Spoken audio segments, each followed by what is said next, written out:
kita di penghujung bulan Zulhijjah, maka kita masuk dalam bulan yang disebut Allah Subhanahu wa taala minha arba'atun hurum. Ada 4 bulan yang disebut dengan bulan haram. Yang pertama Zulhijjah, yang kedua Zulqa'dah, Zulhijjah, Muharram dan Rajab. Salasun mutawaliyatun. Ada 3 bulan yang berurut-urut. Ada bulan 3 bulan yang tak terpisah. Itulah dia Zulqa'dah, Zulhijjah, dan insyaallah tak lama lagi kita akan masuk ke bulan Muharram. Sedangkan yang 1 bulan ini ma baina Jumada wa Sya'ban, terletak di antara bulan Jumadil Akhir dan bulan Sya'ban, yaitu disebut dengan bulan Rajab. Jadi pada bulan-bulan ini kita dianjurkan beramal. Amal yang paling afdal adalah melaksanakan puasa-puasa sunat. Khusus untuk bulan Muharram nanti itu ada puasa sunat yang disebut dengan puasa Ashura. Jadi kita catat tanggalnya, insya Allah nanti tanggal 1 September itu bertepatan 1 Muharram, berarti nanti pas pada tanggal 9. Yang paling bagus puasa itu tanggal 9, 10, 11. Kalau tidak sanggup 3 hari, karena kata Nabi SAW, jangan sama puasanya dengan puasa Bani Israel. Khaliful Yahud. Bedakan puasa kamu dengan puasa orang Yahudi. Orang Yahudi itu puasanya cuma tanggal 10 saja. Maka supaya kita beda dengan Yahudi, puasa 9, 10, 11. Kalau tak sanggup 9, 10, 11, pilih 2 hari saja, 9, 10. Nah, ketika Nabi sampai ke kota Al-Madinah Al-Munawwarah, Nabi melihat orang-orang Yahudi di Madinah itu puasa. Di Madinah ada 3 orang Yahudi. Yahudi Bani Nadir, Yahudi Bani Quraizah, Yahudi Qainuqa. Mereka tak makan, tak minum pada hari itu. Nabi bertanya, "Ma hadza?" Hari apa ini? Mereka menjawab, "Hadza yaumun salihun." Ini hari yang baik. Najjallahu fihi Musa wa aghraqa fihi Fir'aun. Hari ini Allah menyelamatkan Nabi Musa dan menggelamkan Fir'aun laknatullah alaih. Maka kemudian mereka bersyukur kepada Allah dengan melaksanakan puasa pada tanggal 10 karena Allah sudah menyelamatkan Musa alaihi salam dan menenggelamkan Fir'aun. Maka Nabi Muhammad SAW berkata, "Nahnu ahaqqu bi Musa minhum." Kami lebih berhak terhadap Nabi Musa daripada mereka. Maka Nabi pun melaksanakan, memerintahkan fa'amara bi siyamihi. Nabi memerintahkan puasa. Jadi tentang puasa Ashura ini tidak ada ikhtilaf antara ulama tentang disyariatkannya berdasarkan hadis-hadis yang sahih tuntunan Nabi Muhammad sallallahu alaihi wasallam. Oleh sebab itu kita yang berbadan sehat, khususnya bagi perempuan yang banyak punya hutang puasa kemarin, dengan berpuasa di Ashura 9, 10, 11, dia sudah bisa mengqadha, mengganti 3 hari puasa yang tinggal. Karena perempuan yang kemarin tinggal puasanya di bulan Syawal, di bulan Muharram, di bulan Ramadan, itu bisa diganti bulan Syawal sebanyak 6 hari. Orang yang berpuasa 6 hari di bulan Syawal otomatis dapat pahala puasa sunat walaupun niatnya qadha. Begitu kata Imam Abu Zakaria Al-Ansari dari kalangan mazhab Syafi'i yang disebutkan dalam kitab Fatawa Al-Azhar oleh Syekh Atiyah Saqar. Niatnya niat qadha saja, tidak niat sunat. Karena kalau niat sunat qadha tak dapat. Tapi kalau niat qadha maka otomatis pahala puasa sunatnya dapat. Begitu juga dengan orang yang puasa Senin Kamis, niat qadha dia hari Senin, maka qadhanya lunas dan pahala Senin dapat. Niat qadha dia hari Kamis, pahala qadhanya dapat dan otomatis dapat pahala puasa sunat. Begitu juga dengan nanti 3 hari di bulan Asyura, di bulan Muharram itu 9, 10, 11. Niatnya niat qada. Nawaitu sauma qada'in. Saya berniat puasa qada mengganti yang Ramadan tinggal kemarin. Apakah karena haid, maaf cakap, atau karena menyusukan anak, atau karena mengandung anak, atau karena baru melahirkan karena nifas, maka mesti diganti. Cara yang paling efektif adalah sekali dayung 2-3 pulau terlampaui. Walaupun ini masalah perempuan, tapi laki-laki mesti tahu, karena semua laki-laki punya istri, punya anak perempuan, punya kakak perempuan, punya adik perempuan. Inilah perlunya fiqhul mar'ah, fikih perempuan. Dengan melaksanakan puasa, badan sehat. Karena ternyata makanan yang kita makan itu banyak bakteri racun di dalamnya. Kenapa padi kita bisa tumbuh tak ada dimakan wereng? Karena ternyata disemprot dengan pestisida. Kenapa buah apel yang kita makan itu tidak berulat? Karena ternyata ulat tak mau memakan apel karena ada pestisida. Bahkan ikan asin yang kita makan pun itu kena formalin. Makanya tak dikerubungi lalat. Lalat pun tak mau. Kita aja yang mau makan ikan asin tuh. Oleh sebab itu orang yang pandai ditengoknya mana ikan asin yang tak dikerubungi lalat tak dia beli. Walaupun nampaknya segar. Begitu juga dengan ikan. Dulu kita tahu ikan cuma di es saja. Sekarang ikan disiram, direndam pakai formalin. Akhirnya kita memakan racun. Maka muncullah ada kanker darah, kanker tulang, kanker cancer kata orang barat. Tak ada obatnya sampai sekarang.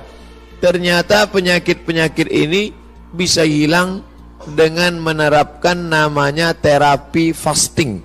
Fasting artinya menahan makan. Orang barat tak tahu puasa.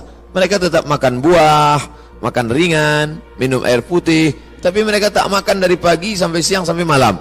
Ternyata kalau kita tidak makan, maka badan kita memakan diri kita sendiri. Itulah racun-racun hilang di dalam badan kalau orang menerapkan terapi fasting tak makan ini selama 8 hari dalam sebulan. Subhanallah, Masya Allah. Ini belum lahir Nabi, belum lahir lagi orang yang menemukan penyakit ini, sudah diajarkan oleh Nabi Muhammad SAW. 8 hari tak makan dalam sebulan, Senin Kamis, Senin Kamis, Senin Kamis, dan Senin Kamis.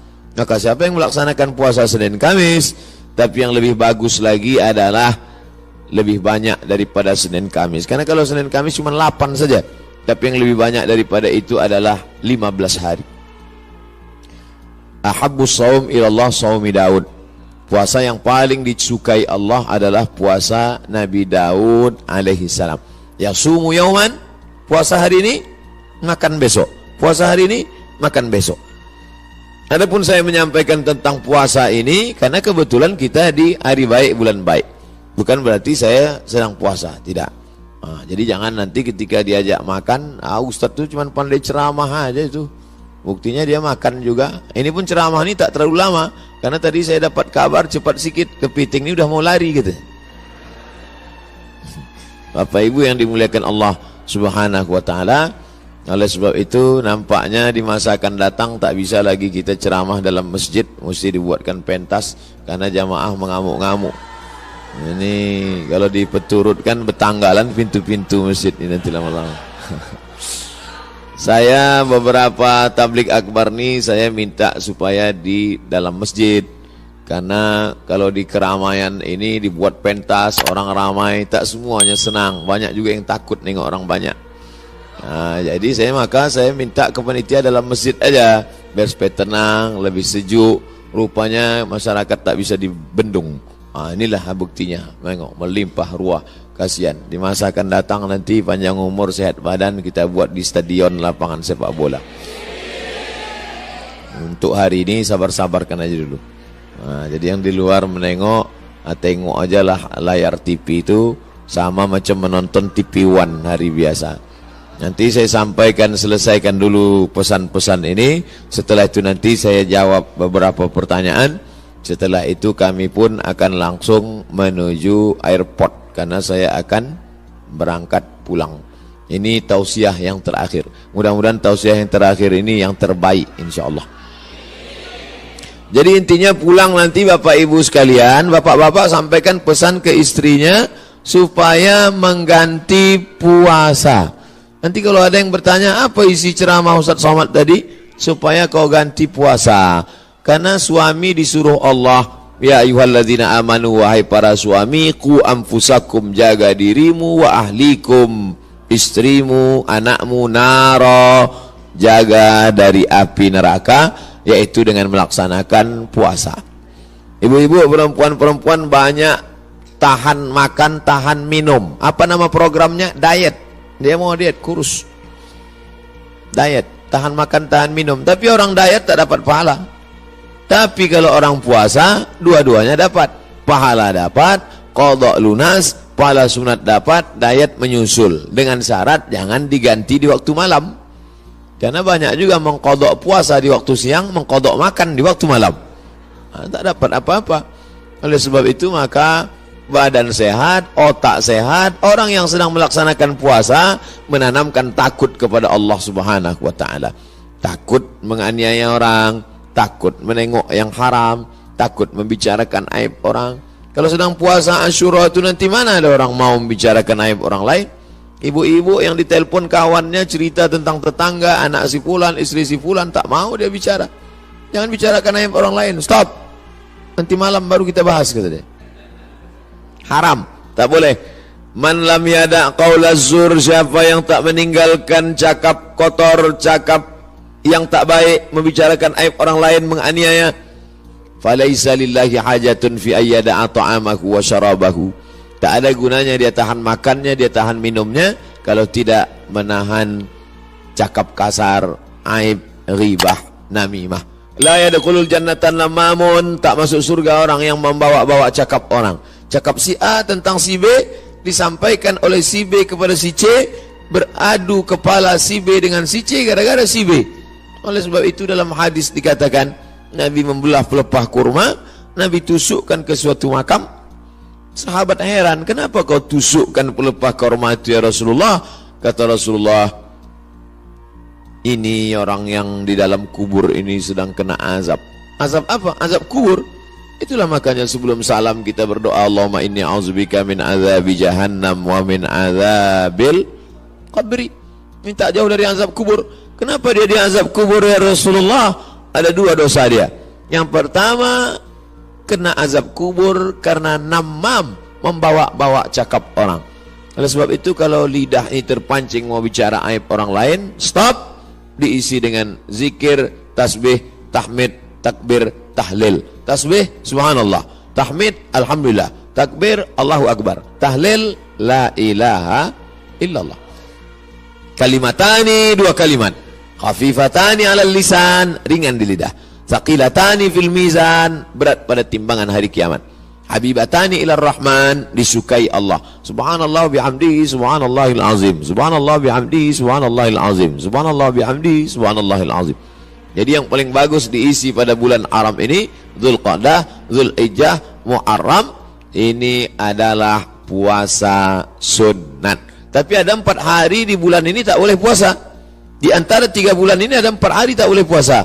Itulah dia tanggal 10, tanggal 11, tanggal 12, tanggal 13. Kenapa tak boleh puasa? Karena hari raya daging kambing melimpah ruah. Walaupun tak semua bisa makan kambing ini, karena asal ditengoknya, baru menengok bungkusnya aja sudah naik darah tingginya. Belum lagi makan dagingnya. Nah, adapun sekarang inilah masanya membakar kolesterol, membakar karbohidrat, membakar yang kita makan pada saat penyembelihan hewan kurban kemarin. Adapun ibu-ibu, bapak-bapak yang masih banyak daging kurban di freezer itu, sedekahkanlah kepada anak yatim, fakir miskin. Ini udah hari raya yang keberapa ini di bulan Zulhijjah. Sudah mau habis bulan Zulhijjah, masuk bulan Muharram, tapi kulkas masih banyak yang belum bisa ditutup. Masih menyipak kaki kambing itu lagi. Oleh sebab itu, maka ini menunjukkan kita ini ada sifat tamak, ada sifat tak ingin rezeki kita itu dimakan orang lain.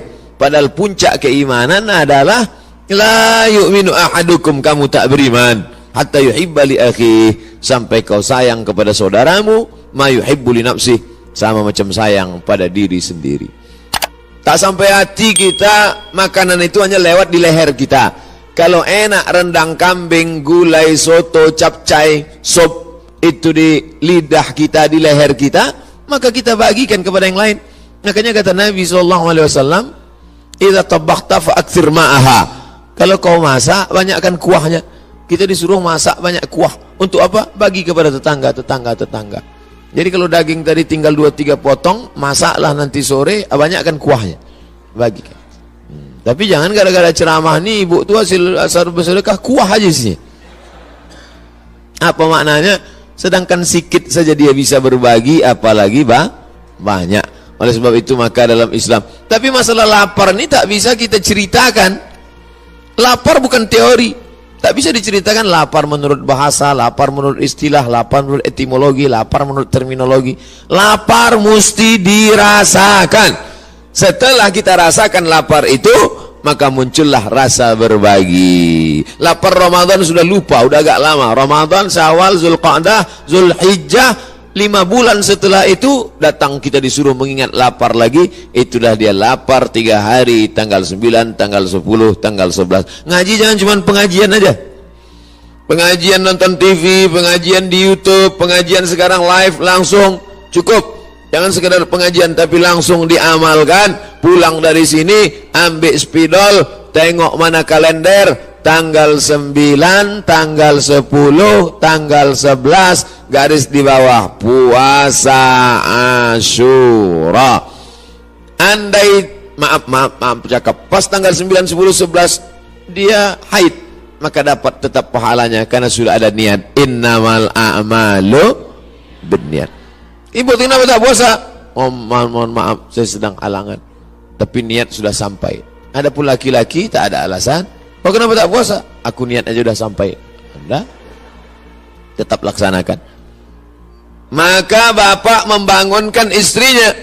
Rahimallahu mar'an, Allah merahmati laki-laki yang membangunkan ahli bait keluarganya supaya mengingatkan dia puasa besok. Bu, omak si Pulan, besok puasa, ganti puasa qadha kau yang tinggal Ramadan kemarin. Begitulah beruntungnya kalau punya suami solehah, kalau punya suami soleh, istri soleh.